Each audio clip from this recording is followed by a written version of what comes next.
Ladies and gentlemen, my name is Onyx, and I'm your chief show attendant. On behalf of the two hosts and the rest of the crew, welcome aboard Weird Wednesday Flight number 13, non-stop, from your current location to parts unknown. Our flight will be at about 2 hours, and we'll be flying at the speed of sound. At this time, make sure your seat backs and tray tables are in their full upright position, and that your seatbelt is currently fastened. Enjoy the ride.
What's going on? Welcome to Weird Wednesday.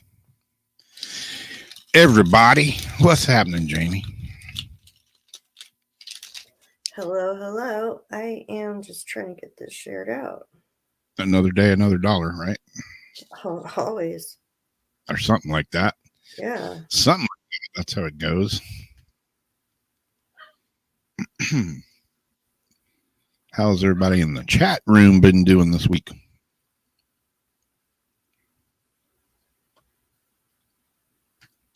What's up, Royal? How's it going, Debbie? Margie?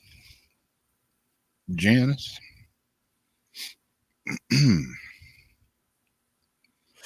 still trying to get the links put out. Link sausage? Sausage links? Yeah, I'm doing well. What do they say? Good Lord willing and the creek don't rise or something like that, you know? I'll be doing okay. Fair to middling. Something like that. I can move my neck a little bit. So that's a plus. That's a big plus because it's been over a week now. Yeah. I don't look like the Morigato, Mr. Roboto. Yeah, I can go for a ride in the car now and make sure there's nobody coming down the road before I pull out. That's kind of nice. Very nice. Yep. Waking up on the green side of the grass is always a good thing. Tell us, what did you end up doing on the weekend? Well, I get these other two links out. Did you end up going to Coral Castle, or did you end up playing your game? Yep. Ended up going down to New Smyrna and playing. You know where Holland Park is, Debbie? I was down there around you somewhere. Played a 44-hole golf disc tournament.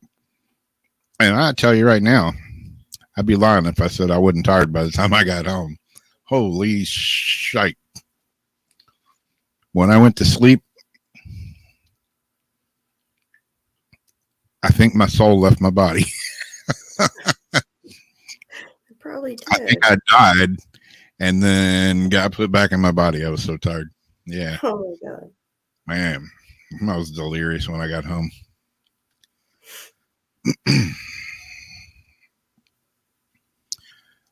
Yeah, I'm not exactly sure where I was at in the realm of New Smyrna. It wasn't too far off 95, I can tell you that.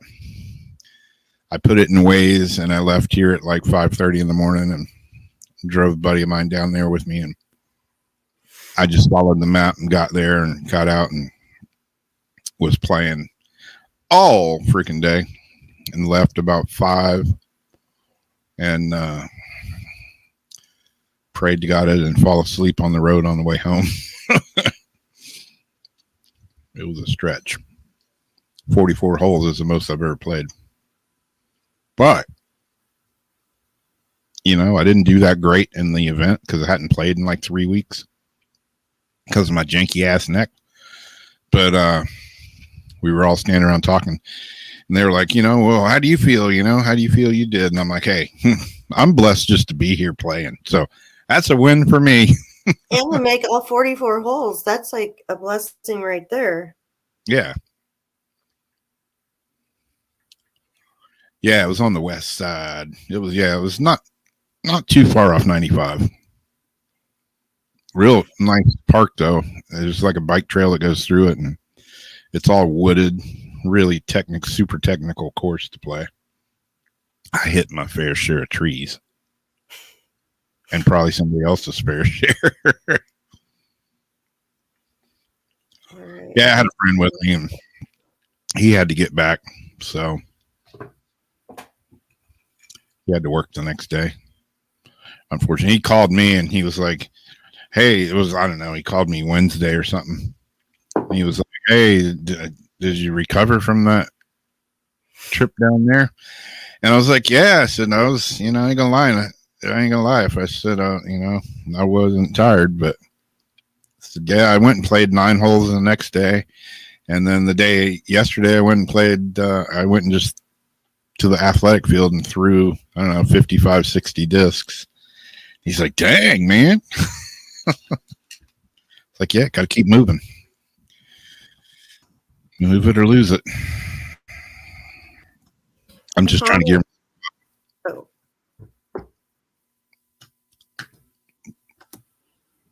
Trying to gear myself up because I got another 44 hole tournament this weekend coming up.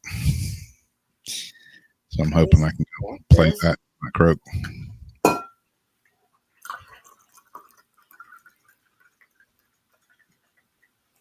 At least you're nice and warmed up. Yeah. Yeah, hopefully. You can see the green comet tonight, Heather. I have some stuff I posted about it. The green comet sounds like a marble.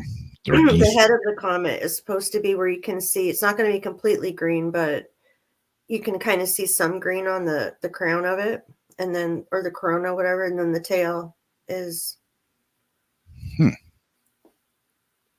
So it's been with binoculars for like a couple weeks now, but tonight should be naked eye. Oh, wow.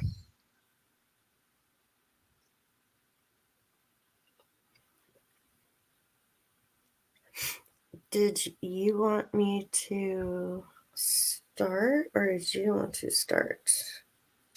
Don't matter to me. You want to go first? Shower. What's up, Todd? And this is one that I had sent to Jason, Paranormal Soup. He already had it in the lineup for his Sunday, and so I was saving it for Wednesday also. So a lot of you might have already heard it. But scientists create shape-shifting humanoid robot that can liquefy and reform. Not scary at all. No.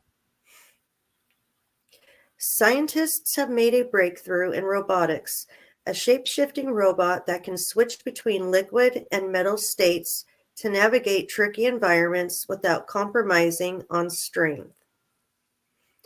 Because they can be both soft and hard, the small, cucumber-inspired robots can overcome the limitations of robots that are only one or the other, and thus have the potential to provide greater utility in areas such as electronics assembly and even medical applications. Researchers made the robots navigate obstacle courses, remove or deliver objects to a model of the human stomach, and even liquefy to escape a cage before reforming back into its original humanoid shape, giving robots the ability to switch between liquid and solid states endows them with more functionality, says the engineer, the Chinese University of Hong Kong, China.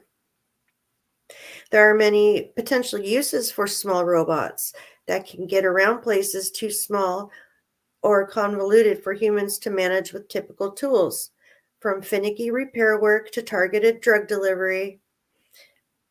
But hard materials aren't best for, drug delivery, I guess through the body, maybe? Targeted drug delivery.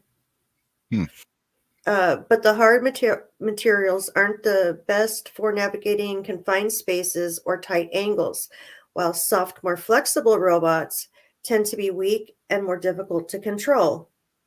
To find a compromise, a team of researchers led by Pan and his colleague Wang of Sun Yat-sen University in China turned out to nature as a source of inspiration. Animals such as sea cucumbers can alter the stiffness of their tissues to improve load capacity and limit physical damage, while octopus can alter the rigidity of their arms or for camouflage, object manipulation, and locomotion. To design a robot that can do something similar, the researchers needed a non-toxic material that can easily shift between soft and rigid states in an ambient temperature. They turned to gallium, a soft metal that has a melting point that they give, and standard pressure, just a few degrees below the average human body temperature. You can melt gallium just by holding it in your hand. The researchers embedded a gallium matrix with magnetic particles, creating what they call a magnetoactive solid liquid phase transitional machine. The magnetic particles have two roles. One is that they make the material responsive to an alternating magnetic field, so you can, through induction, heat up the material and cause the phase change. But the magnetic particles also give the robots mobility and the ability to move in response to the magnetic field. After testing to see whether the transition from solid to liquid was reversible, and it was, the researchers ran their little robots through a gamut of tests. The robots could leap over small mounts, climb over obstacles, and even split up to perform cooperative tasks, moving objects around before recombining and solidifying. So, like, they split into two and each did their own functions, like two ways, and then came back into one person. I don't know. They even had a little humanoid version shaped like a Lego figure melt to escape a little prison cell, seeping through the bars and reforming on the other side in homage to a scene from the movie Terminator 2. Next, the team investigated practical applications. They created a model of a human stomach and had the robot engulf and remove a small object contained within it, a useful way, one imagines, to extract swallowed batteries, for example. Oh, or when people stick things up their rectum. Yikes! Now they can send in a robot to retrieve that as well. Oh, fun. Wonder if it vibrates. They probably charge you extra for that. Okay. Delivering an object the way the team hopes it might deliver drugs. I still don't understand that. Oh, because if it went in to get the batteries and it could go into, I guess they mean administer drugs? Maybe. For circuit repair, the robots could navigate to and melt into. But if your body temperature melts, wouldn't it melt in your body, not be able to get? I don't know. And melt into circuits to act as a conductor and a solder, and even act as a fastener, oozing into threaded screw sockets and solidifying, performing the functions of a screw without someone needing to fix it in place. Whoa, that's going to be crazy in car mechanics. Yeah. For real world applications, the phase transitional machine would need some tweaking. For example, because the human body is higher than the melting point of pure gallium, a robot designed for biomedical purposes could have a gallium-based alloy matrix that would raise the melting point while maintaining functionality. Well, that answers my question. That, the researchers say, is yet to be investigated in detail.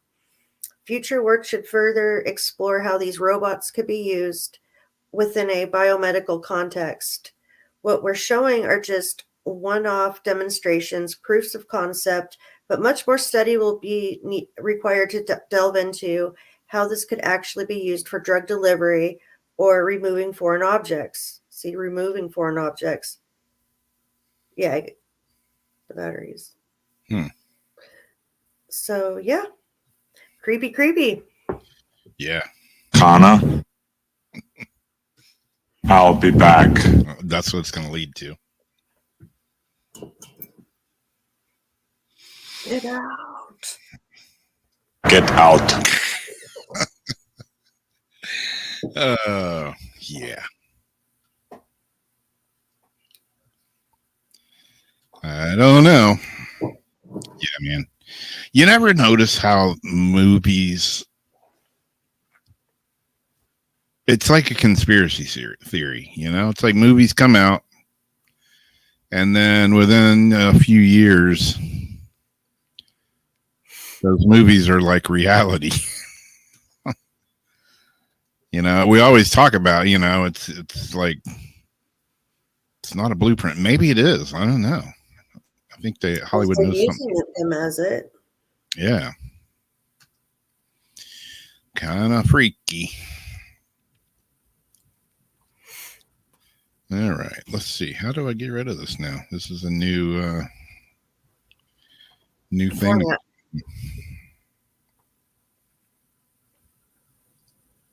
Aha. Figured it out. Remove from studio. All right. Yeah. Speaking of weird, speaking of freaky, speaking of stuff that, you know, I don't like. It's just my opinion. Who cares? But, you know, a bunch of food producers are caught quietly putting crickets in our food. They're taking our jobs and they're putting crickets in our food. Yes. Crickets. And not just crickets. Lots of other creepy crawly things are being put into our food. And hey, I'm not down with eating crickets and mealworms and, you know, whatnot. But hey, apparently the upper echelon elitists would like us to eliminate meat and eat bugs instead. But you know what? I bet you a big pocket full of money, those assholes ain't eating bugs. In recent years, Klaus Schwab and the World Economic Forum have been stating that humanity must stop consuming red meat and start eating bugs, insects, and crickets instead. Like I say, I bet you their asses ain't eating bugs and crickets and stuff. Despite a lack of appetite in the public regarding the shift to insect consumption, globalist billionaires led by Bill Gates rallied behind the cause. Sure he did. I bet Bill Gates ain't eating bugs either.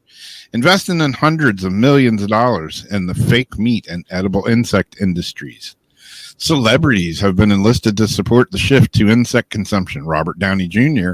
recently appeared on Colbert to promote cricket protein. You go, Robert Downey. Chow down on that shit all you want. You can have my share too. Nicole Kidman has also joined the crusade. She can have my share too. They can split it. Creating a bizarre video for Vogue in which she attempts to make eating various insects appealing to the masses. Good luck with that. Now, food producers are now quietly including crickets in the ingredients of in a list of processed foods without consulting the public. Given the huge investment in fake meat and insects by the usual suspects, it should come as no surprise that food production companies are quietly, deceitfully attempting to force humanity to consume insects in their food.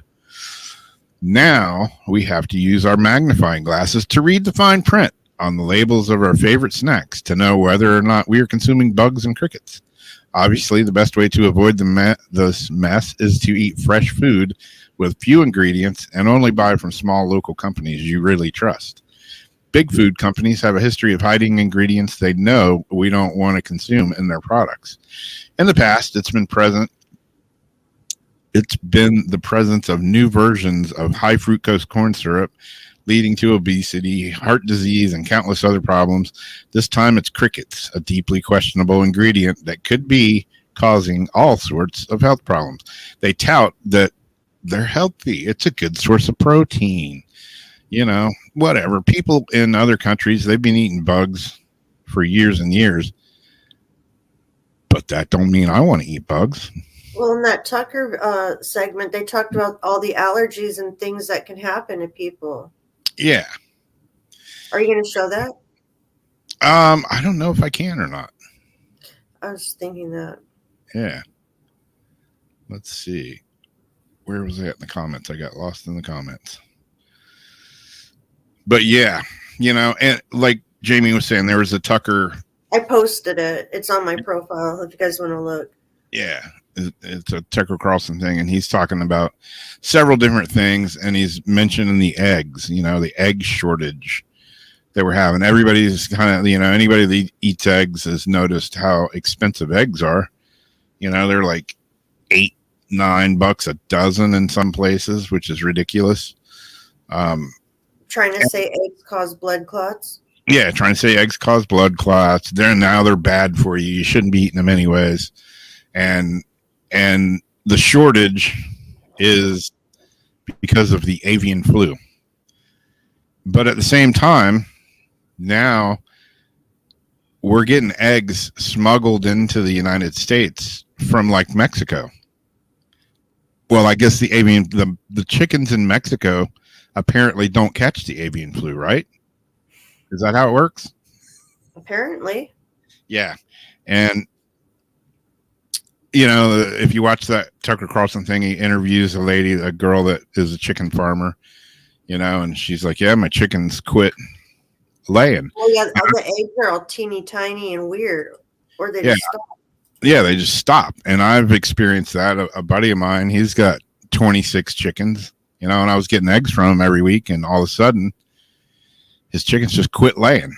They just quit. He's like, I haven't found a single freaking egg anywhere. And I got 26 chickens, you know, and that's not normal. You know, I mean, during the year, chickens will slow down, but they, you know, they don't just stop. And the girl that was being interviewed, she was like, I quit using commercial chicken feed, and I bought local chicken feed that's made here locally. And guess what? Her chickens started laying eggs again. That's what I was going to say, but it's the food, the chicken feed. And, you know, my buddy, he gets his food at Tractor Supply, and his chickens have quit laying eggs. We have a Tractor Supply. Yeah. You know, they have their own food, but it's made, you know, somewhere else. They don't make it. Mm-hmm. It's just repackaged with their name on it. And they interviewed, you know, Tucker Carlson said, you know, we contacted Purina, and I forget the other company. And we asked them about it, and they were like, "Oh no, we've tested our food. It's not the food." You know, and the media is just like, "That's good enough for them." They said no, it wasn't their food, so they can start doing that to our pet food too. Oh yeah, yep. So yeah, look at your ingredients. Yeah, you found something. I was talking about the bioengineered food product. You found something in your house that had that, huh? right away. Yeah. Right I away. posted the screenshot in the comments, and then Yeah. I showed, you know. Yeah, you go down the. I've been paying attention to food. I don't like eating much out of a box or anything anymore. And But crackers were supposed to be safe, man, and cookies. yeah, I know. It's like, we wanted to get some crackers and like Ritz crackers and all that. If you look in the back on the ingredients, they all say contains a bioengineered food product. The fuck is that? I mean, not saying all bioengineered food products are Yeah, bugs. it's not going to be a drug. Yeah, it could be chemicals. It could be who knows what. It's genetically modified something. They're not telling you. They just say it contains a bioengineered food product. Okay. Be a little more specific. I don't want to eat that. Sorry. Ritz crackers and all, they still taste good, but it's kind of less appetizing when you start reading the ingredients. And yeah, like Royal says, flour's loaded with ground up bugs. Everything has bugs in it. They all. It's a little small percent, but this is unacceptable because they're pushing it on you. It's just being pushed on you and making it okay to eat. I mean, we've all eaten bugs, we never know it. But yeah, flour, oats, coffee, peanuts, any of that stuff has either bugs in it or rat shit. Something is in it. There's a lot of percentage of rat shit.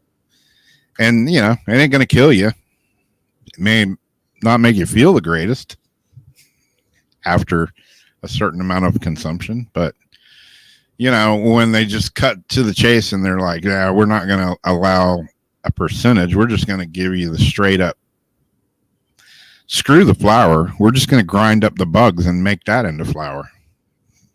Because all of our oats, flour, all that type of stuff, stuck over Ukraine, it got destroyed. It couldn't come over here.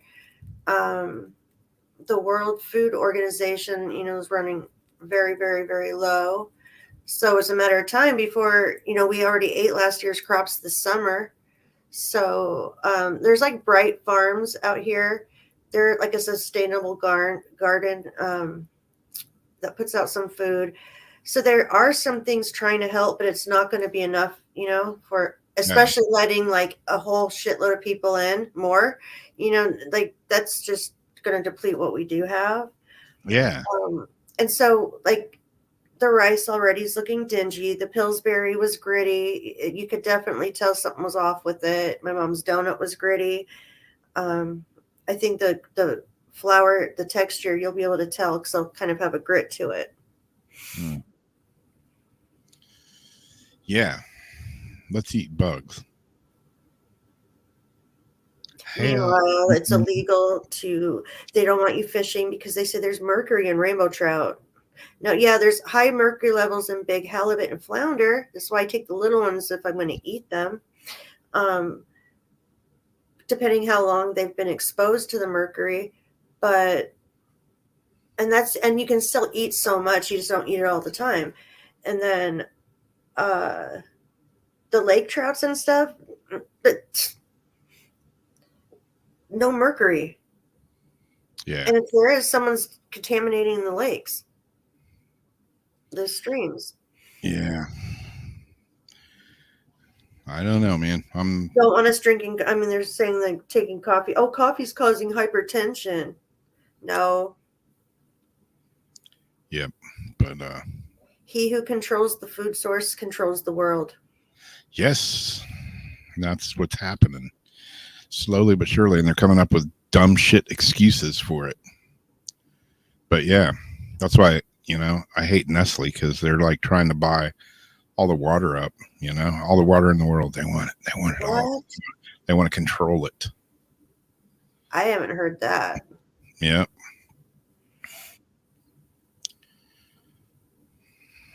Oh, and when you're talking about the corn syrup and all that, you saw that food I showed you comparing like Australia's food to UK's food to our food. It could be like, say, Quaker oatmeal. Australia's in the UK has all the good ingredients. Ours has all the extra bad shit. Oh yeah. There's so many different, like tomato sauce, like so many different food items to where they gave us all the bad stuff, but they didn't give it to them or them. All in the same box, same everything. So it's like they're purposely giving us this stuff. And I recently found out from, these doctor things that I follow, that it seems like cancer feeds on sugars. And I think that's why when people fast, it helps. And so, because they make money off of all that stuff too. Someone actually did have a cure a long time ago, and something happened to him. Someone did cure it, but I think it helps them. It gives them more money Oh yeah. to be sick. Yeah, they don't want a cure for cancer because once you're cured, how are we going to make money off of you? But if you have it and you'll spend any amount of money in the world to try to get rid of it, then they got you by the nads and they're not going to let go. Like cigarettes. They always knew cigarettes were addictive. Bullshit, tell me you didn't. They did that on purpose. Yep. There's no money in healing people. It's a one-time shot. And then it's done because you're healed. But if they can treat sick people, there's where the money comes in. Rat bastards. Greed, greed, greed, greed, greed. Well, I've got something out of Egypt. A digital scan unwraps secrets of a mummy from 2,300 years ago. I'll light my eye. A new digital scan has revealed intimate details about a teenage boy who was mummified about 2,300 years ago. A team of scientists led by Sahar Salim, a professor of radiology at the Faculty of Medicine at Cairo University, concluded that the boy and his family were rich and of high social status because his body was adorned in 49 precious amulets. Salem said many were made of gold, while some were made of semi-precious stones, fired clay, or faience. I don't know. Their purpose was to protect the body and give it vitality in the afterlife. The team dubbed the mummy the Golden Boy. He was first discovered in 1916 at a cemetery used from 332 BC to 30 BC, southern Egypt. Until now, it had been stored unexamined in the basement of Cairo's Egyptian Museum. The amulets on the body included a golden heart scarab stuck down his throat and a golden tongue inside his mouth. Salem said the amulets were beautifully styled in a unique arrangement of 3 columns between the folds of the wrappings and inside the mummy's body cavity.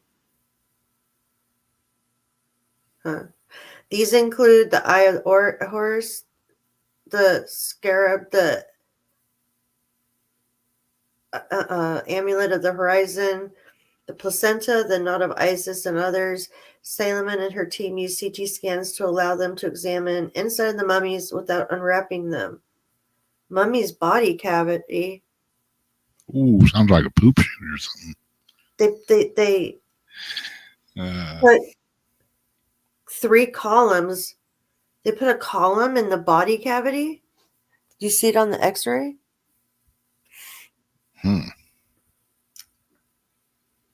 I do not know. Scanned him without unwrapping him.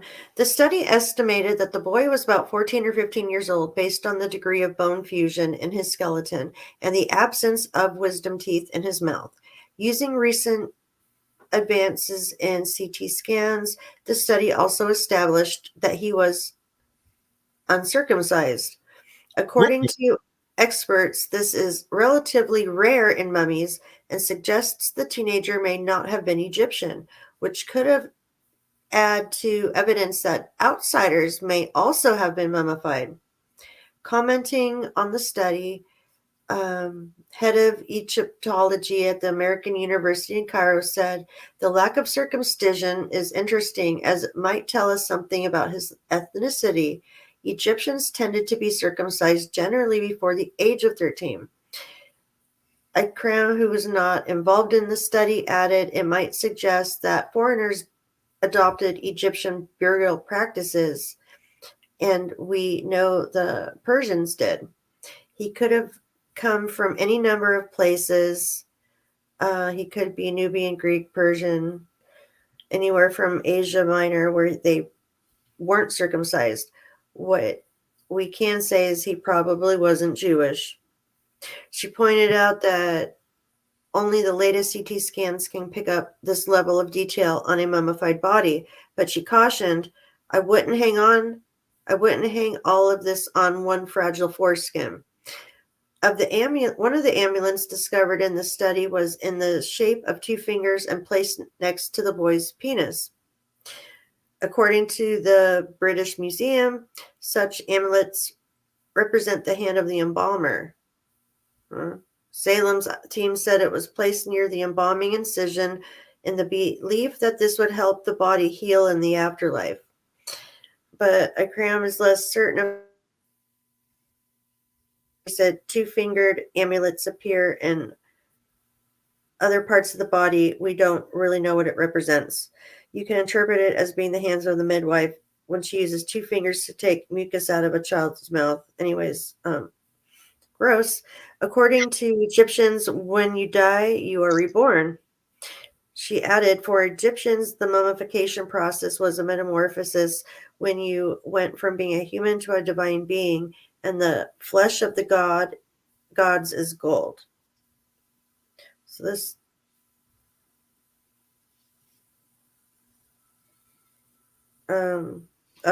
scans revealed the boy was wearing sandals, and according to the ancient Book of the Dead, he had to wear white sandals.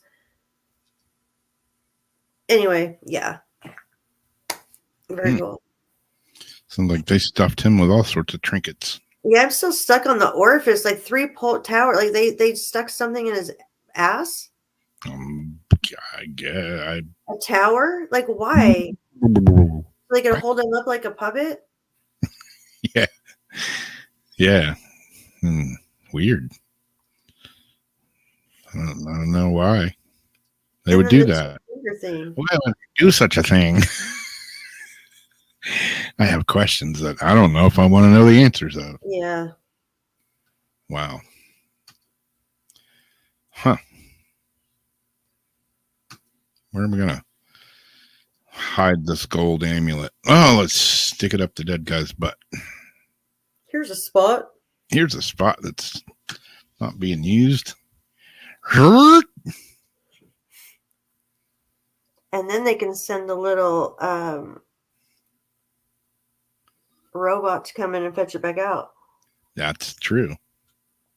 Crawl up this mummy's ass and retrieve the amulet. Zoikies. All right. Where am I at? Where am I at? I don't know. Oh, yeah. I know where I'm at. Not only crickets, now Bill Gates is pushing his lab-grown meat. Who wants to eat Bill Gates's meat? I wish Bill Gates would just get run over by a tractor in the lab where they grow the meat. We make that there sausage up there in the lab. Or forklift shish kebab through the body cavity.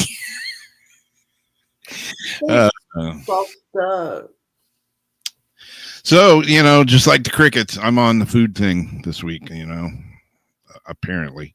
A panel of scientists has expressed serious safety concerns about Bill Gates' plan to revolutionize the future of food. How did Bill Gates even get involved? He's not a doctor. I don't understand either. He's just, he's not a scientist. He's not a doctor. But yet, Dr. Bill Gates. Shit, I guess if you got enough money, Well, who knows? It's the new world. You can be whatever you want to be, I guess. I identify as a doctor. I identify as a doctor. I played one on TV. Yeah. Anyways, revolutionize the future food by taking traditional meat off the table and replacing it with lab grown meat, which is produced by taking biopsied stem cells from a living animal and using them to grow meat in a bio laboratory. This food contains bioengineered food matter. It's just, I'm going to lose weight one way or the other, because I'm going to stop eating shit. Gates has teamed up with Richard Branson, another rich dude, to invest tens of millions of dollars in the production of fake meat. According to Gates, the Western world must shift entirely to synthetic beef. Okay. That's your opinion, Bill. You eat that shit. I'm going to pass. The Center for Food Safety reports that. His smile. Yeah, I know. Creepy. Reports that more than 70 companies are working on bringing cell cultured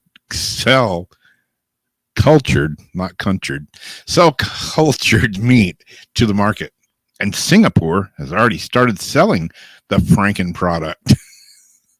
The CFS last week assembled a panel of experts for a webinar to address the many questions surrounding Bill Gates' lab-grown meat, especially its safety and how the products will be regulated.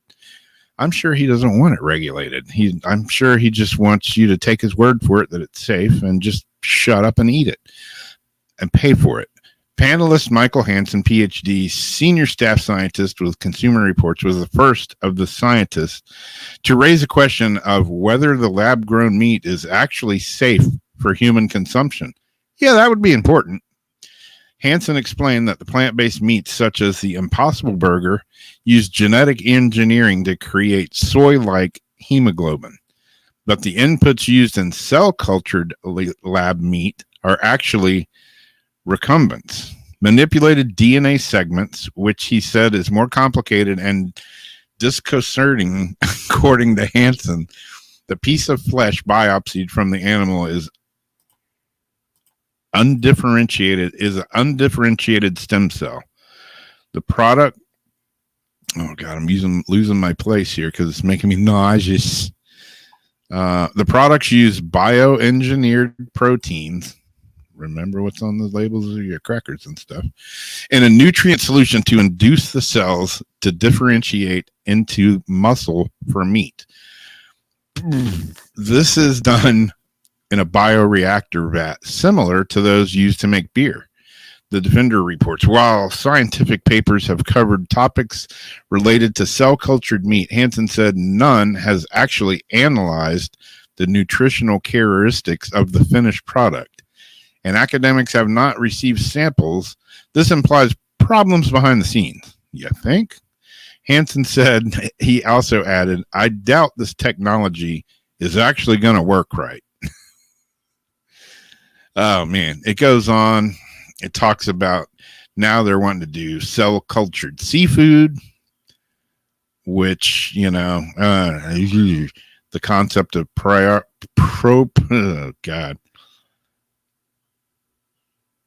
they're talking about immortal cell lines and own seed. It's just getting too weird, man. You can't grow meat in a laboratory and expect it to be healthy and good for you. Sorry. I don't agree with it. Basically what like fast food meat pretty much. I mean, you know what I mean? They add all sorts of stuff to it after they do what they do. Yeah. But, that's not healthy. This is just definitely not. They're supposed to be eating like harmful chemicals and stuff. Yeah, look at little creepy ass Bill Gates. Eat my mystery meat. The world shall eat my meat. Fuck you, Bill. That's what I got to say. That's my answer, Bill. My answer, Bill. Yeah. Oh, man. Next on my roster, I've got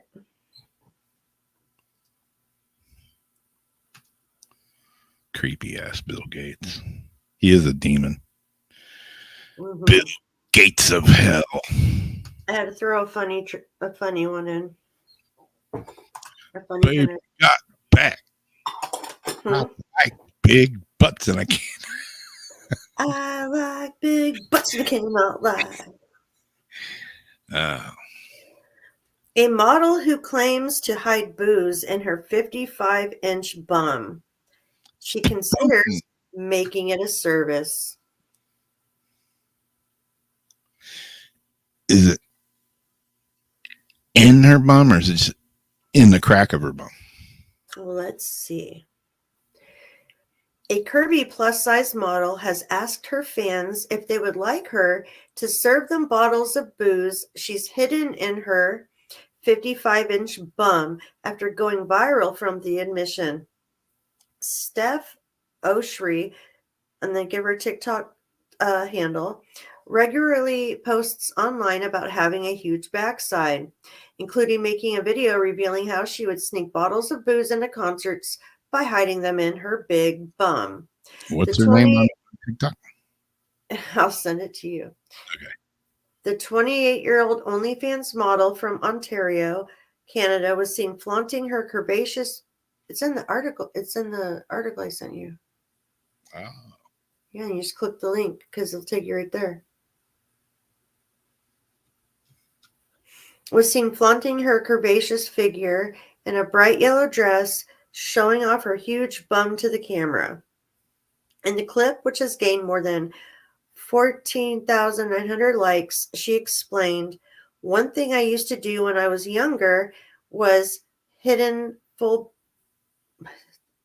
They're using that chat stuff to like write these articles lately. I'm finding so many typos and stuff. It's insane. One thing I used to do when I was younger was hidden full alcohol bottles in my bum. I'm not kidding. I wish I was kidding. Huh. But while the model was initially mortified by how viral her story went, no, she wasn't. She has now asked her fans if they would like to see her put her party trick to use and provide it as a service. I thought she was going to like serve them with it. Steph was seen flaunting her curves in a figure-hugging dress. Oh, we had the video.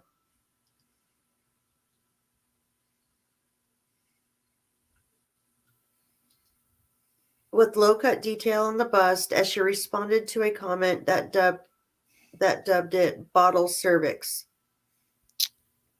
SERVIX.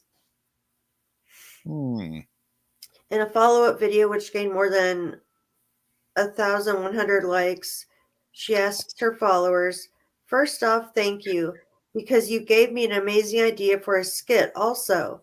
Do you think that this could be a thing, like, imagine showing up to your booth and I'm the bottle service girl, and I just come and I pull it out and hand it to you? Do you think there's a market for that? Should I start a business? Should I start my own club?" So how many of you guys think that you would like to have her start that business and serve a nice, hot, sweaty bottle of alcohol out of her bum? Hey, I'd be bummed if she didn't. Oh man, sweaty bottle of bum liquor. Clutch it in her butt cheeks, like the little ball, and then go and like pour it into their cup. Yeah, Everybody's saying, "Where's her arms?" Yeah. behind Yeah. the bum. I know. You could probably hide a couch behind that bum. Yeah, I don't know if I would really want my liquor poured out of an ass crack of a strange girl. I think I'm going to pass on that. I've done some weird things, but I got to draw the line there somewhere. However, I did have a friend that worked in a topless bar a long time ago that she was like a muscle girl, and she could come down the bar and pick up a beer can with her ass crack and smash that thing flatter than a pancake. I did find that one amusing. was like, that's a hell of a party trick you got there, girl.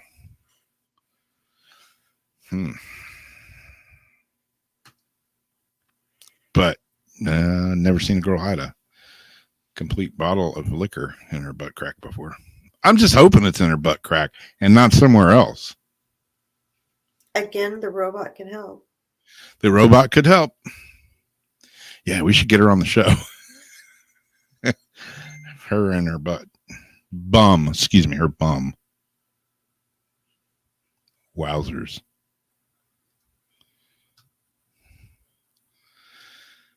Yeah.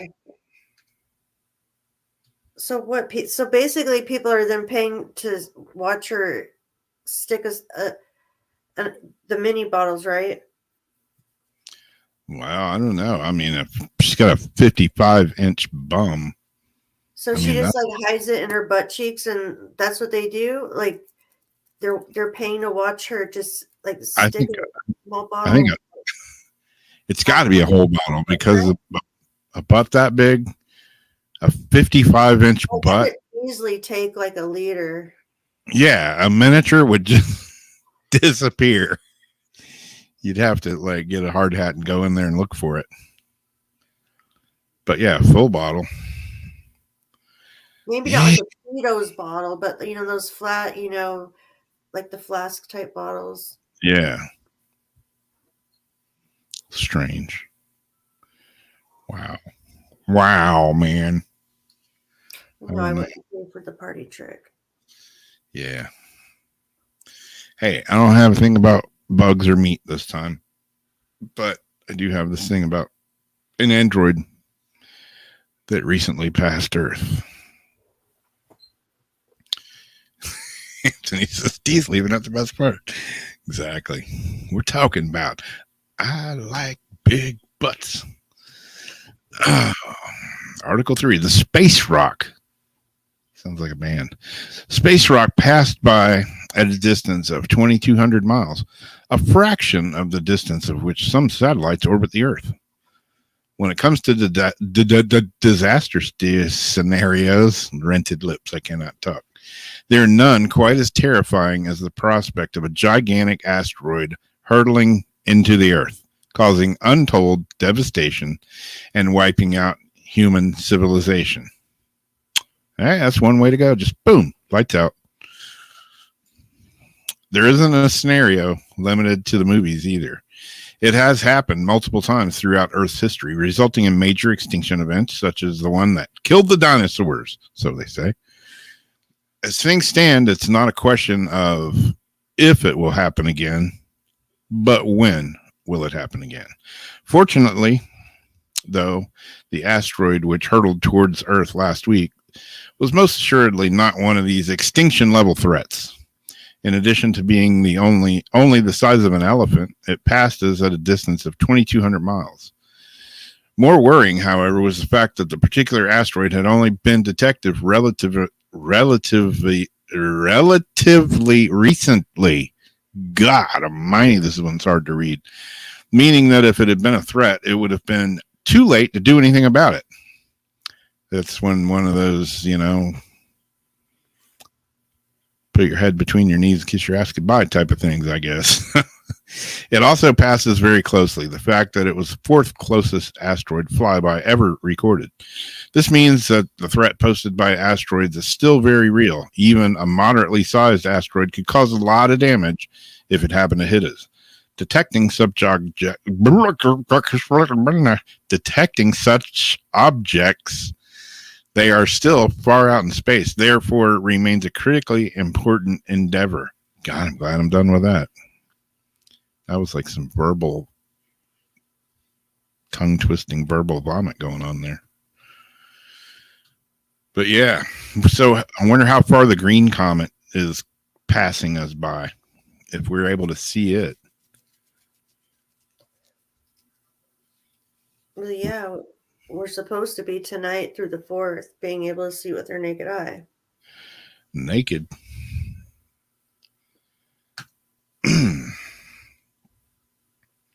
I can't pull it up right now because it's going to kick me out of what I'm in. So we've got the quaint UK village is a UFO hotspot with multiple sightings and NASA's interest. A quaint village on the border of a national park has become a UFO hotspot, and they do the air quotes, with multiple sightings and interest from NASA. And locals even run tours so you can see the aliens yourself. When you think of extraterrestrials, you probably think of Area 51, but you'd better be looking just off the A5021 in Derbyshire, as the tiny village of Bonsall has become a hotbed of alien activity, as the Manchester Evening News reports.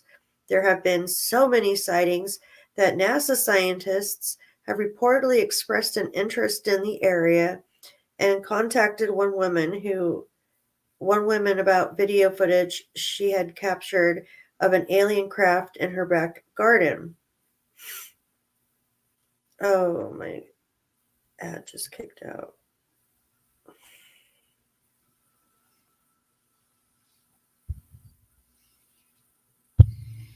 Your ad or your ack?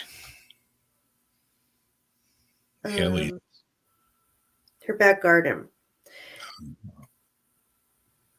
Located around half an hour from Derby and 90 minutes from Manchester, it sits on the edge of Peak District National Park.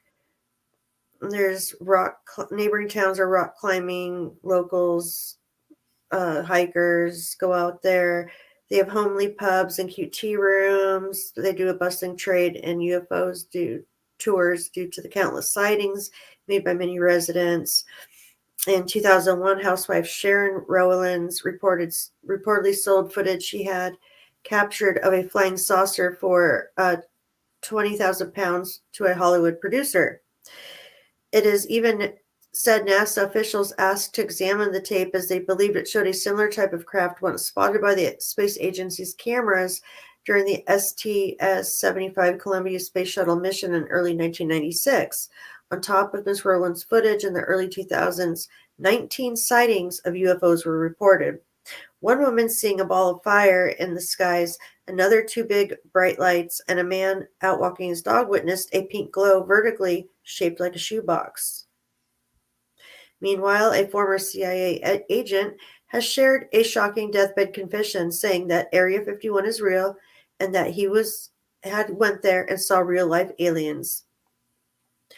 An anonymous 77-year-old man spoke to UFO researcher Richard Dolan sit-down interview where he lifted the lid on top secret government projects.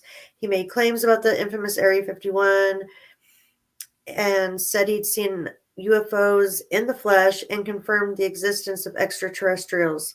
He gave this sensational interview after allegedly being warned to stop sharing confidential information, as he thought he would soon pass away. So, yeah. It's caught NASA. Whoa, what's going on?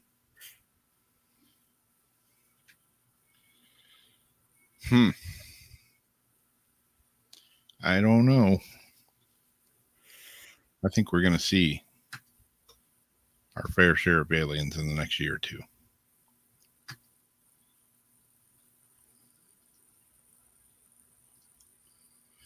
Absolutely. Eck. You know the clothes that I told you one day people would be wearing? How to Yep. start with the spandex, like the bodysuits? Yep. Rob, it's happening. Yep. Have you seen Madonna lately? Speaking of weird, aliens. Oh, God. She shaves her eyebrows, I think, is what makes it worse. Shaved her eyebrows and got her lips pumped up, and I don't know what the hell she did. Her newest TikTok is freaky. I haven't seen her on there in like a couple months. Or since I sent it to you, basically. I think I've seen like one or two after that. Like, is that really Madonna? Is that really her? Because it doesn't look like her. I mean, you know, she's like almost 70 or something. I don't know, 60 something. You know, and a while back, I was like, damn, she still looks pretty good. But now, I don't know what she did. She did some kind of weird chisel plump thing to her face, and it's like, it looks like I think they snuffed out Madonna and replaced her with something else. She don't look that daggum same. All right, where am I at? What am I doing? What time is it going to be? It's already 1 o'clock. Holy crap. Oh, this was an interesting one. Sort of, kind of.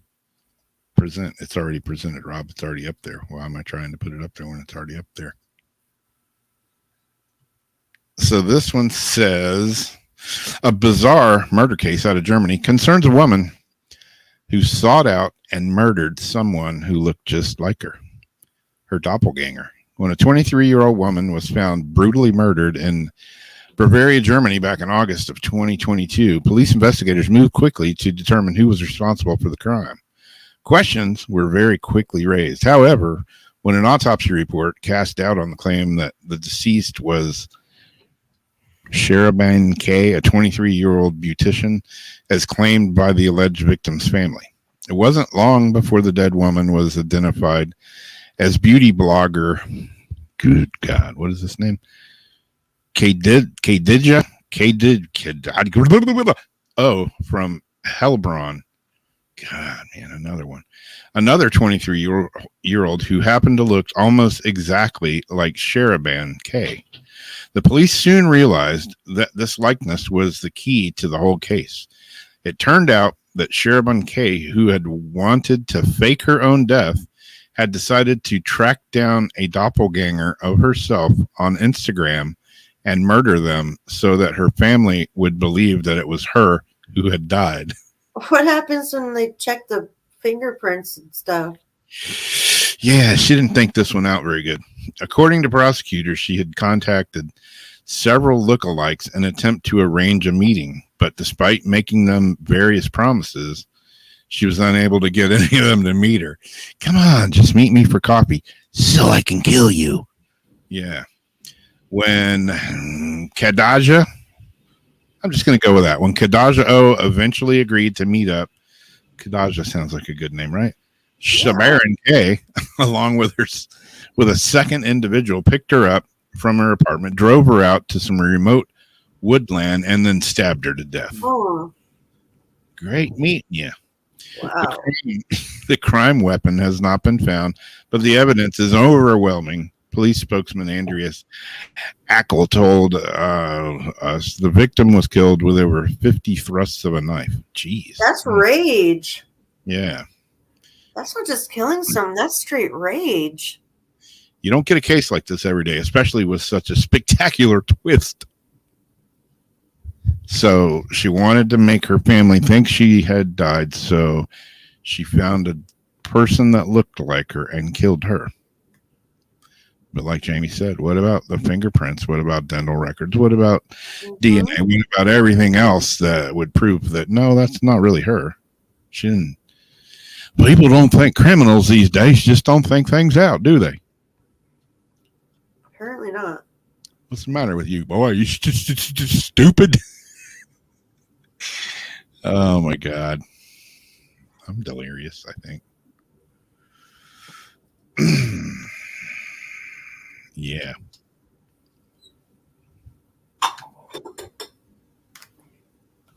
Was that the end of it? Yep. Thank God. All right. I got a 17-pound meteorite discovered in Antarctica. It's better than somebody's butt. Yep. Not a place you would want a meteorite. Especially a 17-pound one. And Antarctica is a tough place to work for obvious reasons. It's bitterly cold, remote, and wild.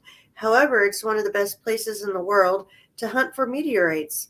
That's partly because Antarctica is a desert, and its dry climate limits the degree of weathering and the meteorites experience. And its dry climate limits the degree of weathering the meteorites experience. On top of the dry conditions, the landscape is ideal for meteorite hunting. The black space rocks stand out clearly against snowy fields. I don't know how they did that. even when meteorites sink into the ice, the glacier's churning motion against the rock below helps to re-expose the meteorites near the surface of the continent's blue ice fields. An international team of researchers who just got back from Antarctica can attest to the continent's meteorite hunter friendliness. They returned with 5 new meteorites, including one that weighs 16.7 pounds or 7.6 kilogram. Maria Valdez, a research scientist at the Field Museum and the University of Chicago, estimates that of the roughly 45,000 meteorites retrieved from Antarctica over the past century, only about 100 or so are the size or larger. Size doesn't necessarily matter when it comes to meteorites, and even tiny micrometeorites can be incredibly scientifically valuable, says Valdez. But of course, finding a big meteorite like this one is rare and really exciting. Valdez was one of 4 scientists on the mission, led by some friends of his. The researchers were the first to explore potential new meteorite sites mapped using satellite imagery. Going on an adventure exploring unknown areas is exciting, but we also had to deal with the fact that the reality of the ground is much more difficult than the beauty of satellite images. Despite timing their trip in Antarctica summertime in late December, temps hovered around 14 degrees Fahrenheit. Valdez notes that some days during their trip, it was actually colder in Chicago than it was in Antarctica. But spending days, and they're talking about their weather experience. The 5 meteorites will be recovered by the team, or the 5 meteorites recovered by the team will be analyzed at the Royal Belgian Institute of Natural Sciences. Meanwhile, sediment potentially containing tiny micrometeorites was divided among the researchers for study at their institutions. Valdez says she's eager to see what the analysis of the meteorites reveal, because studying meteorites helps us better understand our place in the universe. The bigger sample we have of them, the better we can understand our solar system, and then the better we can understand ourselves. Well,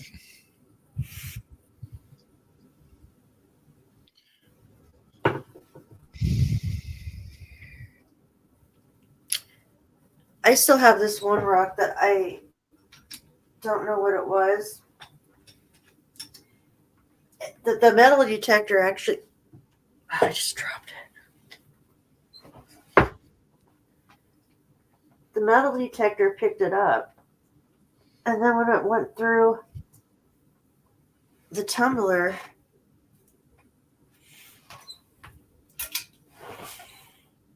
it has, okay, it's got like this really weird like blue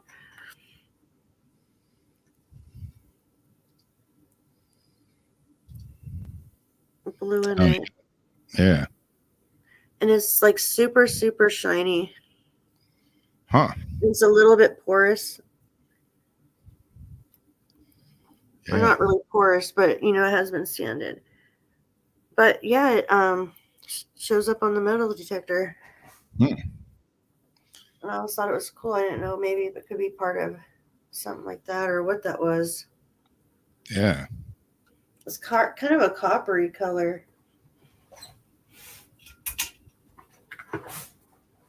Yeah, I've got a couple of rocks that, they have some sort of magnetic, something in them. I'm not sure. I don't even know what they are really. I actually found them magnet fishing. Really? And at first I thought they were just chunks of,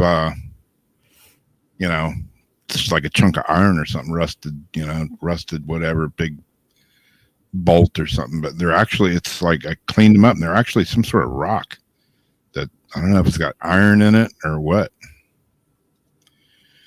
Strangeness. I got one more short one here that I'll go ahead and throw in there. This girl, she's a school teacher, and she's also OnlyFans girl, and she got in some trouble at school that she teaches at. And this is one of those, I don't know, one of those double-edged swords. A Florida, got to be from Florida, right? A Florida OnlyFans model is suing her local school district, saying sexually explicit images of her were shared among the staff at her children's school. So maybe she's not a teacher. Maybe I read this wrong. Victoria Treese, 31, is seeking damages from Orange County Public Schools, citing cyber harassment and invasion of privacy. A complaint filed Tuesday says, according to the complaint, Treese displays sexually explicit images on her OnlyFans site, but reasonably expected these images would not be shared with teachers, principals, and school district staff. So yeah, like Jamie and we were talking about this earlier, that means that somebody in that school has paid to see her sexually explicit pictures. So somebody's got an OnlyFans account with her in the school. Related to, no, that's different. That's something else. As a result of this dissemination of the images, Treese has suffered shame, humiliation, mental anguish, hurt feelings, and aggravation, the complaint says. Orange County Public Schools didn't respond to a request for comment from Insider. A spokeswoman for the district told other media it doesn't comment on pending litigation. The complaint says Treese, I don't know how you say her name, has been an active volunteer at the Orange County School for 5 years. It says that in October 2021, she was instructed by the principal of Sand Lake Elementary School, which her children attend. So, okay, she's not a teacher. She was just a volunteer. That she could no longer be around children on school grounds. These instructions came from Orange County Public School Board. The complaint says, adding that the action has harmed her the right to attend functions with her children on district property and thereby caused losses to her. The complaint says Trice is seeking on damages excess of $50,000 and she's requested a trial by jury. And the second time Trice has been launched, it's the second time she's launched legal action against the district. Judge Patera Brownlee dismissed the first lawsuit in March 2022, saying Treese didn't show a clear legal right to participate in the volunteering program. When contacted for comment, she referred Insider to her lawyer, who didn't immediately respond. So yeah, I thought she was a teacher, but she's not a teacher. She was just a volunteer. But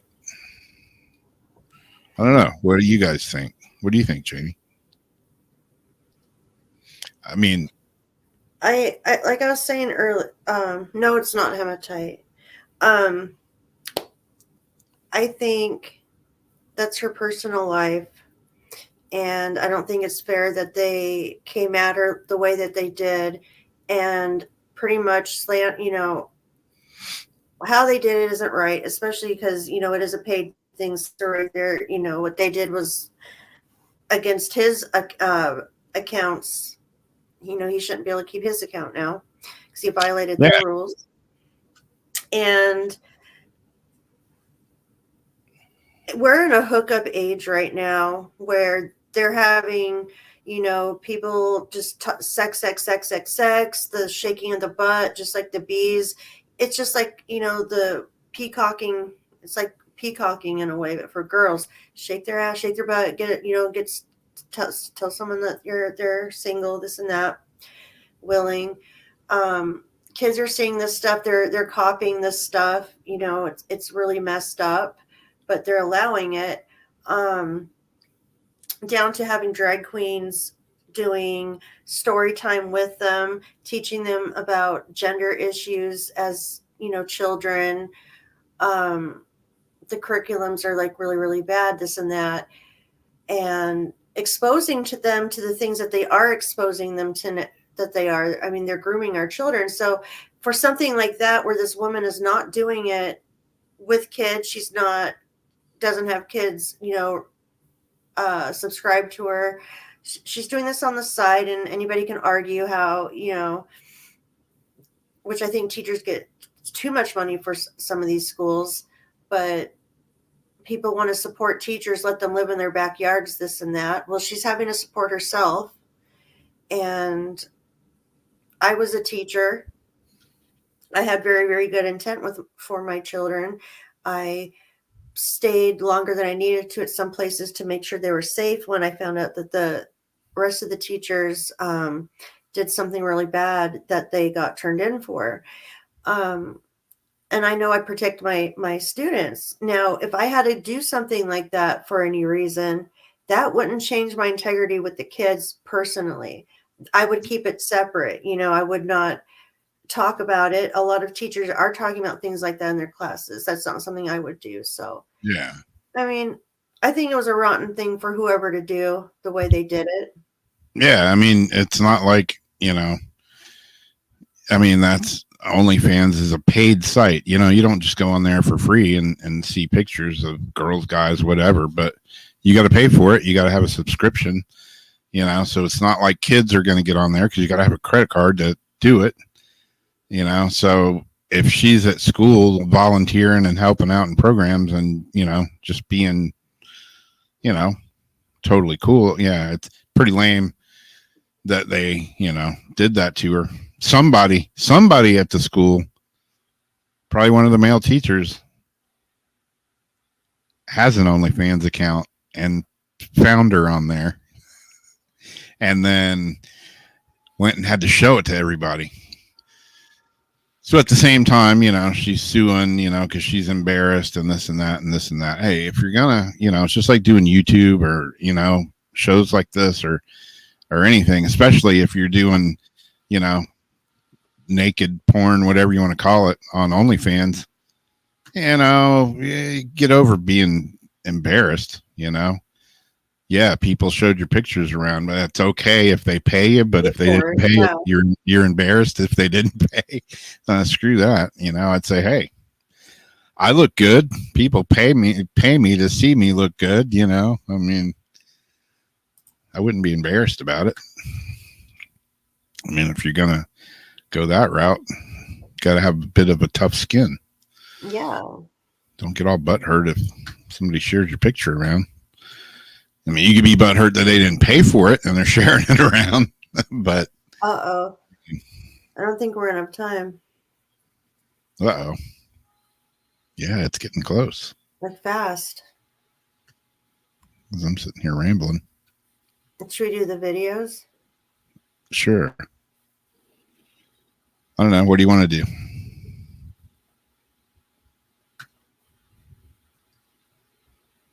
We should do the videos. Let's do them. And then we might not be able to do cards tonight. Mine's 10, yours is 7. We might have like a little bit. We could do fast cards. Yeah. All right. You want me to go first or you? You go first.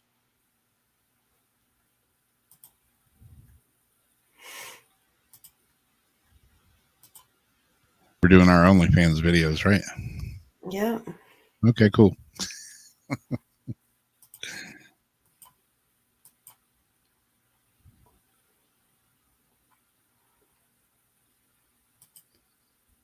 Wait, I thought I said present. What happened? Present.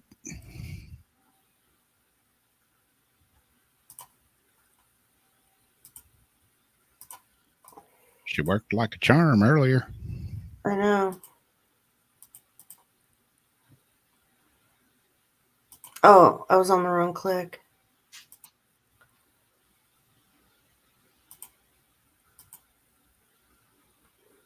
It's just a click away. I don't want to share my entire screen. Why isn't it just letting me do the video? You have the video open on your screen? Yeah, it's right here. Oh, I know what I'm doing. Wait.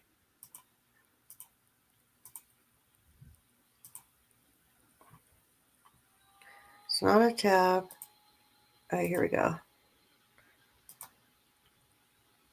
Priorities.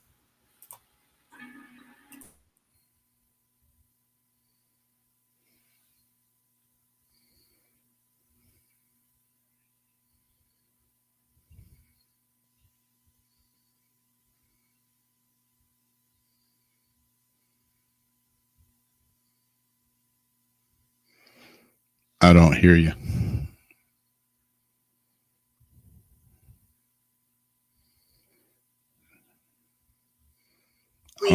On Saturday morning, when the sun in Aquarius formed a square with.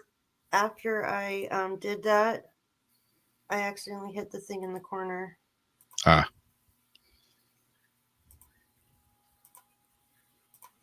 Aha. The moon in Taurus. There is a crisis theme surrounding any quarter moon phase, as we feel compelled to take action. Shortly after, we are made aware of how our actions affect those close to us.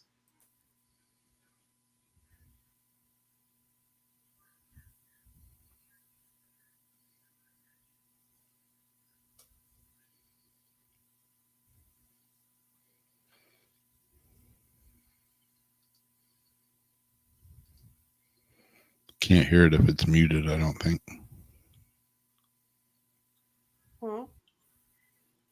The phase of the moon occurs in 26 minutes of Taurus, square If you muted it, pop it down.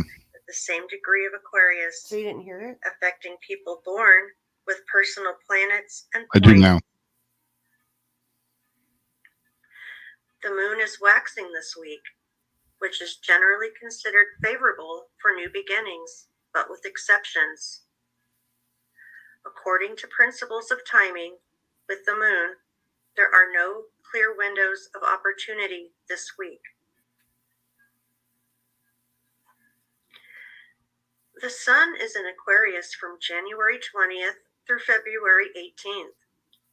During this cycle, we are motivated by our hunger for knowledge, experience, and originality. Innovation is more important to us than convention. We become more aware of what is outdated in our lives and strive to find new perspectives and new ways to do things. The class distinctions, structure, and order that Capricorn finds appealing now seem to be too rigid. The freedom of the individual becomes far more significant to us.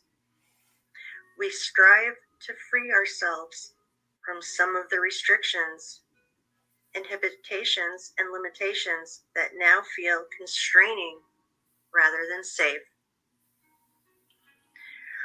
We recognize those things that are obsolete and outdated, and we're ready to change the world with new ideas and methods. We might often let our heads rule over our hearts during this cycle, preferring an objective, impersonal, and rational approach to life. Mercury is in Capricorn from December 6th through February 11th. This transit is longer than usual due to the recent Mercury retrograde cycle occurring entirely in the sign of Capricorn from December 29th, 2022 through January 18th, 2023. When Mercury is in Capricorn, our thinking is methodical and our focus is sober and practical. It is easier to concentrate on the task at hand under this influence. Our conversations may be quite realistic or focused on business or practical matters. Our thought patterns and communication styles may become more logical, orderly, and organized. We are more able to sort out what is relevant and essential. Realism enters the picture. Our speech is no nonsense, and precision becomes important to us. Our survival instincts are strong. We are interested in what will benefit us in the long term. We are not interested in the fluff, preferring to get right to a point or the bottom line. Communication can be somewhat guarded or cautious, and similarly, not very floral or expressive.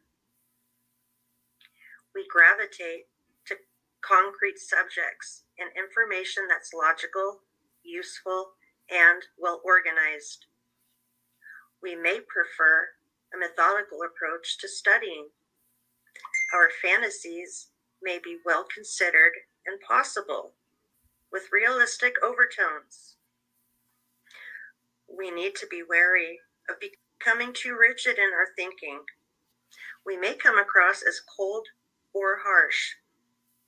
For some, there is a fine line between realism and pessimism. At times, we might lack humor, or we're inclined toward sarcasm when joking. We can be quite stubborn with our ideas and methods. We can use this period to make solid, realistic plans and get organized. It's a favorable time to advise, teach, or guide. Generally, we're more concerned than usual with our reputation or responsibilities. Our dependability can reap rewards. We love to plan ahead and map out our next steps. Changes of schedule can be most disconcerting during this cycle. Our reactions are sensible, cool, and level-headed while Mercury is in Capricorn. Venus is in Pisces from January 26th through February 20th. Venus in Pisces is tender and affectionate, though hard to reach, as there is a longing for something that is difficult to define and hard to satisfy. Borders and boundaries blur under Venus in Pisces. The shadow side of this position is allowing ourselves to be deceived because we want to believe, as well as evasiveness. We should watch for falling in love with an idealized image of something or someone.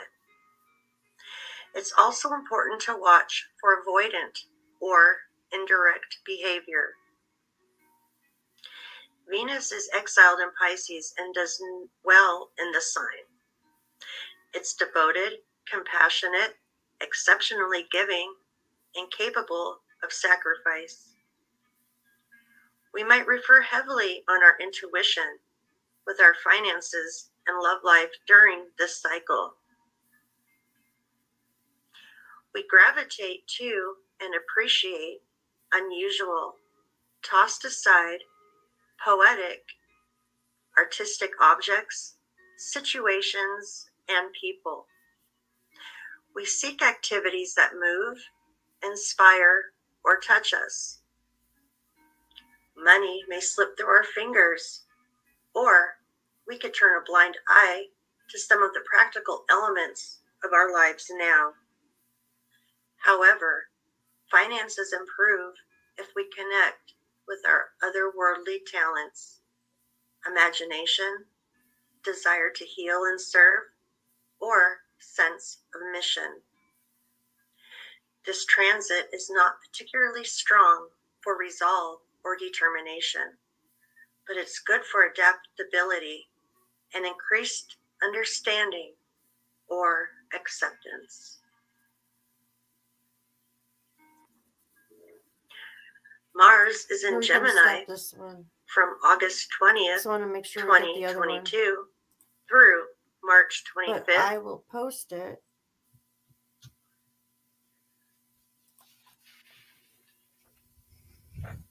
That was cool.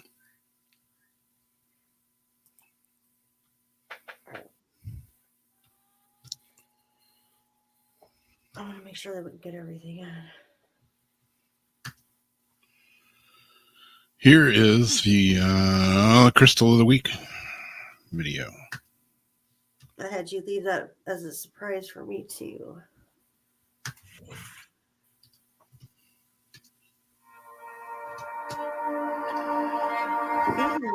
Well, this week's crystal, it is Picture Jasper. This is a piece that I have right here. It's a little slab, maybe, I don't know, 5x7 or something like that, 3x6. I haven't measured it. Anyways, it came from the local crystal shop here in St. Augustine, Peaceful Spirit. And there was a piece in there that Diane, the owner, has that was way bigger than this, and she wasn't letting it go. Or I would have probably had that too. Anyways, a little bit about Picture Jasper. It's an opaque stone. It's kind of has landscape patterns in it. That's one of the reasons why it's a variety of microcrystalline quartz with extraordinary veining due to the added silicate and clay materials that can be found in it. It has kind of strikingly earthly colors because of the high iron content and other minerals and impurities that it contains. Different shades of brown are available with color shades of, I don't know, ivory, blue, black, tan. A lot of earth colors can be found in this. And where does it come from? Picture Jasper is one of the sacred stones found by ancient people. It's a mystery where it comes from originally. Most people say it's formed through the work of nature, particularly the hydrothermal movement. Its name was derived in Arabic, Greek, Latin, and other ancient languages. It's inscribed by most researchers until it was named Picture Jasper. It is originated from Northwest United States. Jaspers can be found all over the world. Places include Russia, United States, Venezuela, Uruguay, Brazil, Australia, India, Egypt. Largest deposits of jasper in India and Australia. It's also a widespread appearance on the location it comes from. Different colors and patterns are found in particular different locales. Some agreed it comes from the Bible. Jasper is one of the materials used in building the city wall of Jerusalem.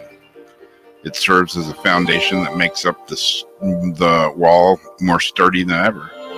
Other religious histories used jasper in many ways.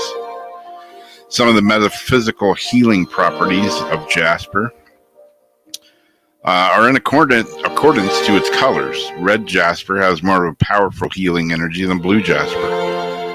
Picture jasper can provide healing to most parts of your life, especially the internal factors.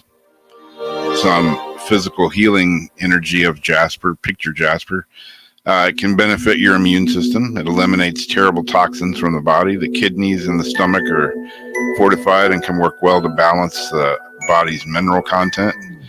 Jasper can heal problems with digestion, constipation, prostate, obesity. Among the inner healing systems, external healing systems becomes possible as well. This includes healing of skin allergies caused by chronic lung diseases. It has emotional healing energy. Since it comes from Mother Nature and anyone can read a message from it, it's due to the connection of energy to the planet that it has to power and heal the emotional body. Picture Jasper also has visible images that bear hidden messages such as love, hatred, pain, fear. As time goes by, these are viewed as lessons from the past. Seeing a picture Jasper allows you to feel joy in simple things. This is a great help for anyone having emotional struggles. Some mental healing powers of picture Jasper. Everyone longs for peace of mind, right? Every day can be frustrating, but nature gives us a remedy to feel at peace. Mental health is very important to live life at your fullest. Picture Jasper can put calmness on your mind during days of frustrations. It also has power of balancing whatever is happening around you. And other than, like I always say, I never go in the crystal shop looking for something. I go in there and something usually finds me. And the day that I went in and saw this picture Jasper, I saw the big slab at first and was like, ooh, shiny. Wasn't really shiny, but you know what I'm saying. And then I found the small piece. She's like, I have the small piece. And I saw it, and before I even touched it, I knew I was taking it home. And then I put it in my hands, and it felt calming. It felt relaxing. It felt just looking at the piece that I have, the serenity of, nature's artist. I don't know what you want to call it, but it just felt right. So it came home with me. That's how usually most of my crystals arrive in my collection. So this is just another one of them. There's a lot more things that Picture Jasper offers, but that was just a few. And there you go. There you have it. Picture Jasper. Bada bing, bada boom.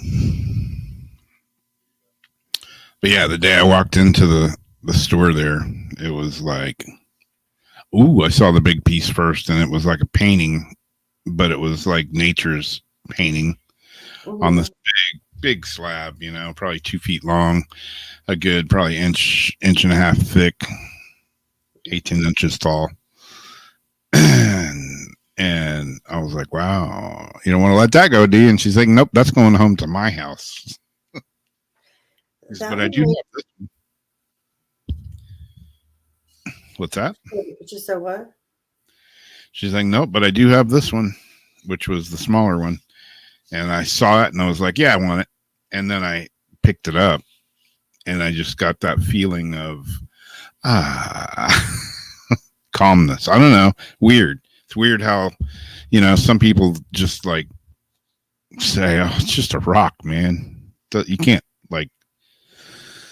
it's just a rock, man. You're imagining it. Nope. I would disagree. Some rocks I can just pick up and I get a feeling from it, a vibe, a vibration, whatever you want to call it, energy. And that was one of them. So did you want to pull and I'll keep a list, or what do you want to do? Yeah, we can do that, or if you want to do some, I can do some, or whatever you think is easiest. To me, okay. Anybody that would like a card, put a thumbs up in chat, please, and I will write you down in the order that you pop up. Royals first. Do you want to do Royal while you start making the list? Sure. Yeah, I'm gonna do, since we're doing crystals, I'm gonna go with the crystal deck if I can get it without knocking down 20 other decks here.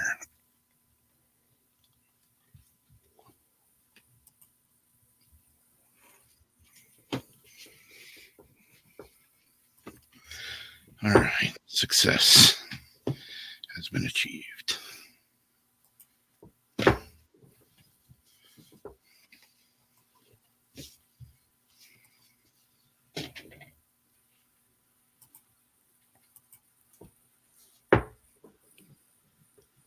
I even have my glasses. I got my glasses and my shoes. In your shoes and your glasses. Down at the pier stepping on piss claims.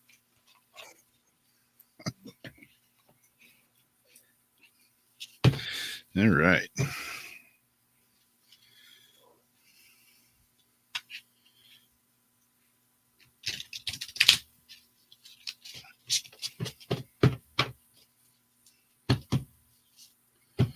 Boom, bada bing, bada bam, bada boom.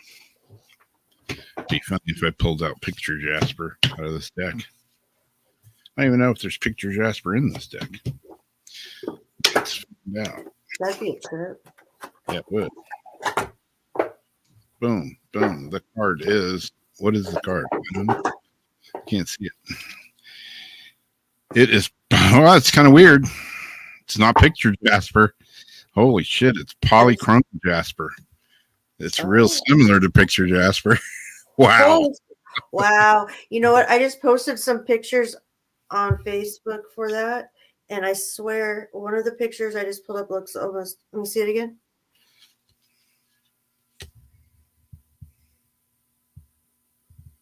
Yeah, it was like almost kind of close, but not quite. Yeah, man, that's a trip. Just fully pulled that out of the deck. It's just a trip that is Jasper in general, but yeah, okay. Polychrome Jasper is a shaman stone that assists with traveling between worlds, offering protection while you travel. It helps you remember why you are living on Earth. The self-understanding, you belong to a greater group, be it family or clan. If you feel isolated, reach out to others out of strength rather than neediness. This stone offers you security. For companionship, choose an animal ally. Ground your efforts in the practical everyday world. You have the gift of meditation and see all sides of an issue. The divination is big changes are in the offing. Concentrate on practical outcomes. Be down to earth, but pay attention to dreams. Balance your emotional energies and nurture yourself to find joy.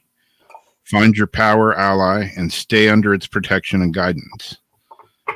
Give assistance to others who seek freedom. Guard against giving away your powers.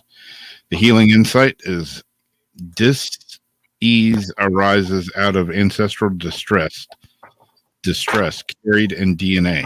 Healing and forgiveness sent down your family line. Replace this with well-being. So, wow. Do a video on Jasper and boom, pull a card out of the deck, middle of the deck. This is Jasper. Go figure. Strange things have happened. Yeah, I just have to find it. I got Debbie, and I just have to find it in the book real fast.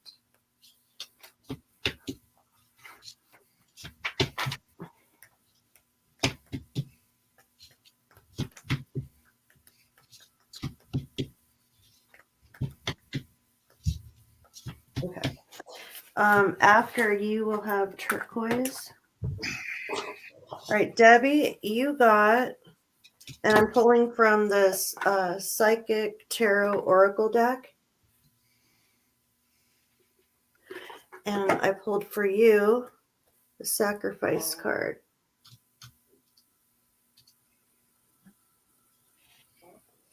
I'll send a picture to you. Powerful achievements are usually born as a result of great sacrifice. This card represents self-sacrifice and a time when you should look around your life to see what needs to be released. By surrendering and letting go, there will be more room to receive. The rewards for this are transformation, wisdom, gratitude, and enlightenment. This card signifies that there's a situation happening or about to occur in your life, and you can't control the outcome. This would be a good moment to pause, rest, have patience, reflect, and meditate. It would be wise to stand back so you can look at events with a more understanding, intuitive eye. Try to view people, issues, or problems from a different perspective. If you can achieve this, it will have a profound effect on your soul and your life. The sacrifice card can also symbolize a period of transition and change. The solutions you seek may be slow in coming, for it could be necessary to live into the answers. Accept the things that you can't control, heal and leave the past behind, move toward your future, and watch for new doors opening and paths that are being shown to you. Traditional tarot archetype, this would match with the Hanged Man. Cool. Who was I doing again? Turquoise. Here you go. I was shuffling the cards. This one flew out, so it is. What is it? It is Flint.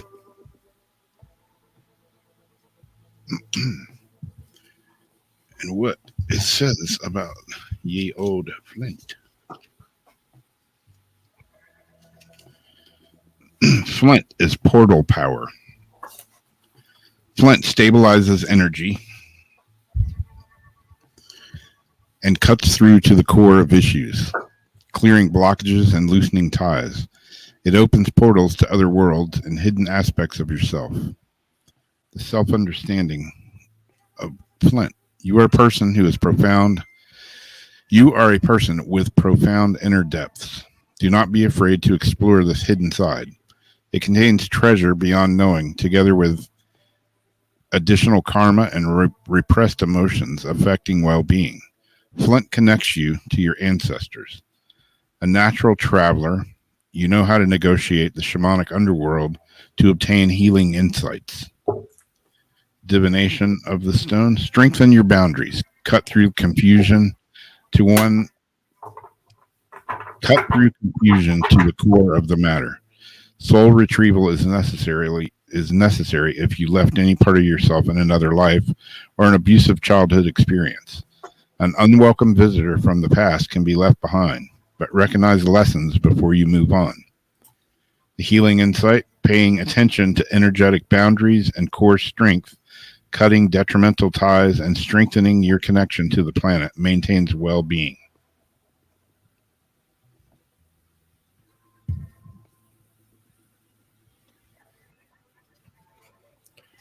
Was that a thumbs up, Azariana, or is that just a blank message up there?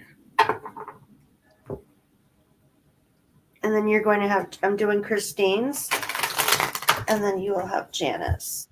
All right.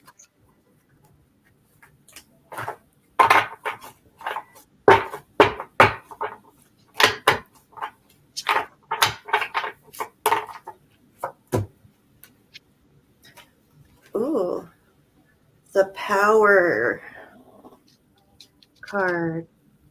The nice big strong lion on one side and a wise looking man on the other side of it. Maybe power of the lion. Okay, so that's number 8. This book is weird the way they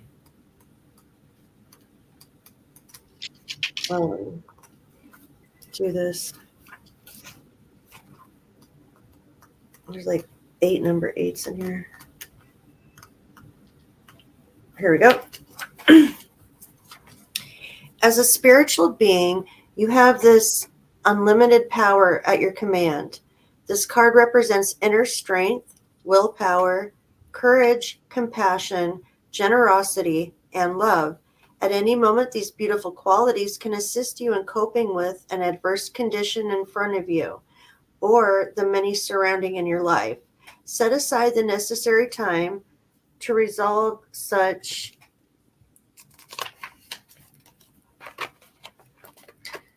issues. Power represents more than physical external strength. It can also be channeled emotionally, mentally, and spiritually. When you have balance over body and mind and soul, and with the power of the spirit, anything can be overcome to achieve a positive result. Power and strength can be developed to work in harmony or in any given situation. Every obstacle, every error helps build your knowledge and understanding of the world around you. When you make a mistake, it's a chance for you to stop, listen, and ask yourself, what am I supposed to be learning here, and how can I make the situation better? Mistakes are great wake-up calls in that they provide you with opportunities to discover your weaknesses, what needs to be changed, and what areas of your life need improving. Equally, they can be blessings in disguise. Just remember, you are power.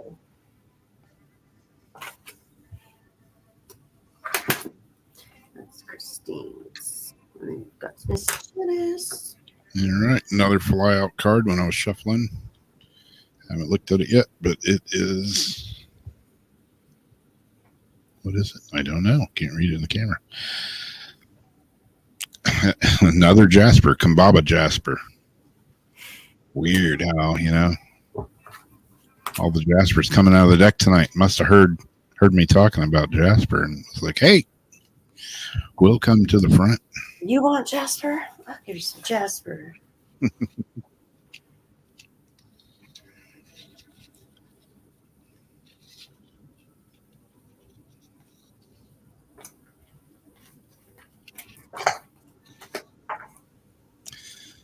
It's funny. This is my guidebook that got oil spilled on it a long time ago.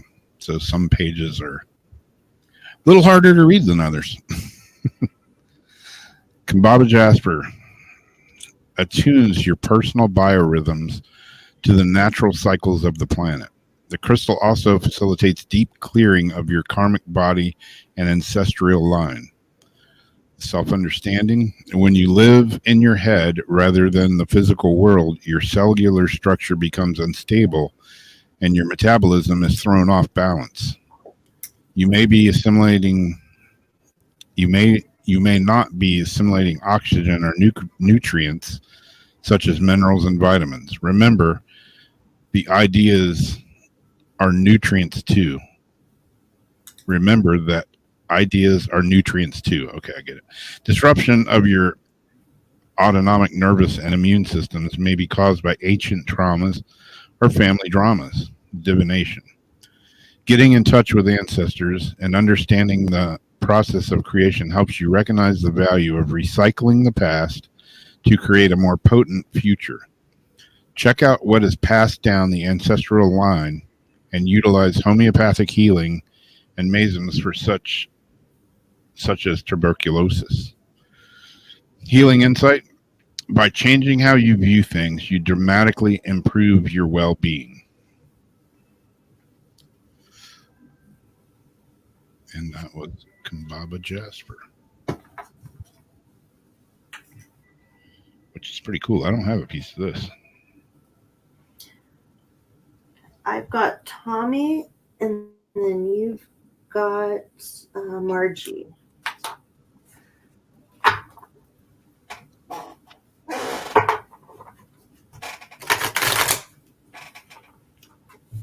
I really like this deck.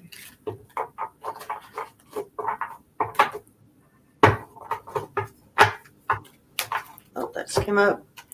Victory and success. And this is your card, Tommy. Victory and success, number 6.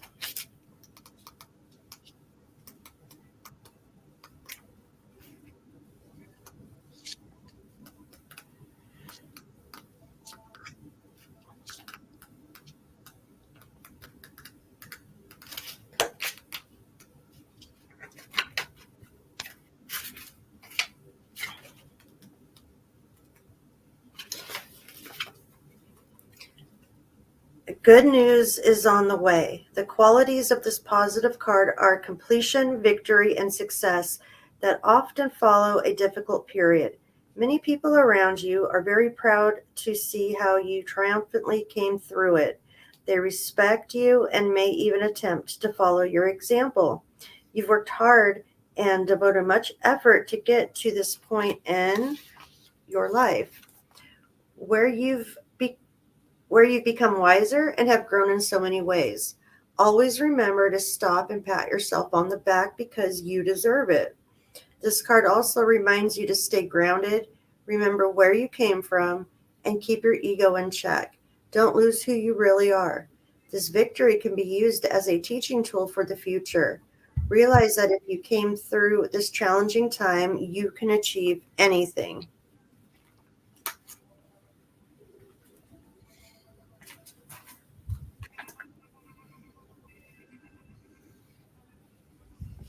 And then I'll send you your card also. I've got Margie up next. Yes, sir. It is this card right here. And it is Nirvana Quartz. Ooh.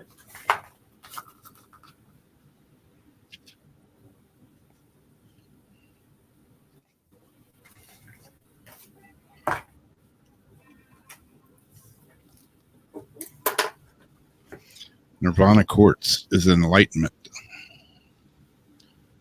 Nirvana Quartz assists in stepping off the karmic wheel, bringing light and bliss consciousness. Self-understanding. for Nirvana Quartz. For many lifetimes, you've been working with your karma that is now past. There is no need for restitution nor punishment or guilt. Let those go so that you recognize your full potential, receiving a download of cosmic light that transforms your being. Divination is step off the karmic round and allow the karma of grace to manifest. Open yourself to receive enlightenment. Recognize this as a new beginning and fresh energy. If you're experiencing traumatic times and soul challenges, relax and wait for a resolution. Do not push against the river. Go with the flow. The healing insight: karma is created in each moment by every thought and deed. Uplifting thoughts and positive actions ensure your future well-being. That was Nirvana Quartz.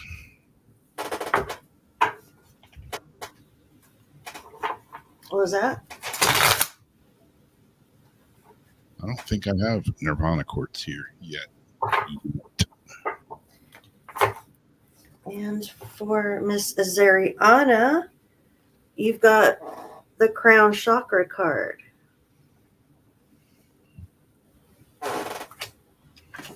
And that's a number 7 card. I'm sure it's going to be with like oh, here are the chakra cards. Chakra Con.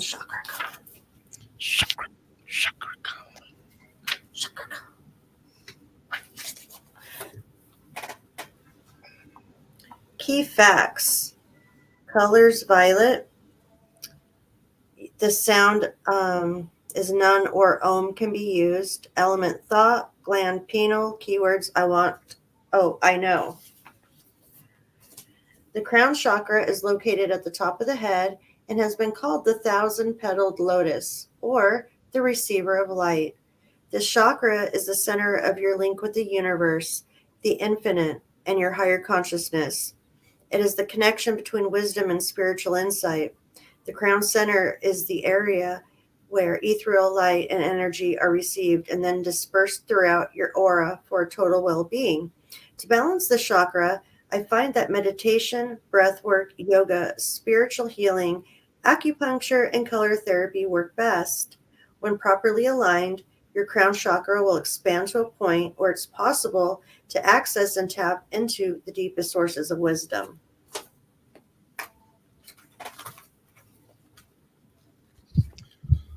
Cool.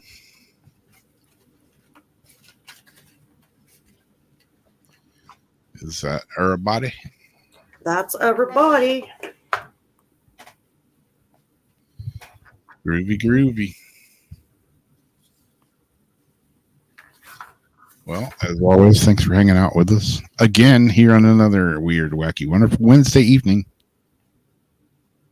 It's actually Thursday morning here where I'm at now.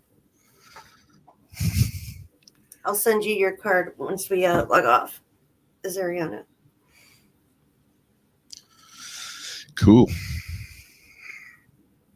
I'm not sure who Jason has on this week. I knew and then I forgot. Hopefully he's got his internet fingered out, because my boy was having issues Sunday night. He was like talking in the past. We had a big, huge delay. But hopefully everything's worked out, and we'll probably see you Sunday evening on Paranormal Soup. And then again, next weird Wednesday, we'll be hanging out. All right. Love you all. Thanks for hanging out with us. Have a great rest of the week. And we'll see you later.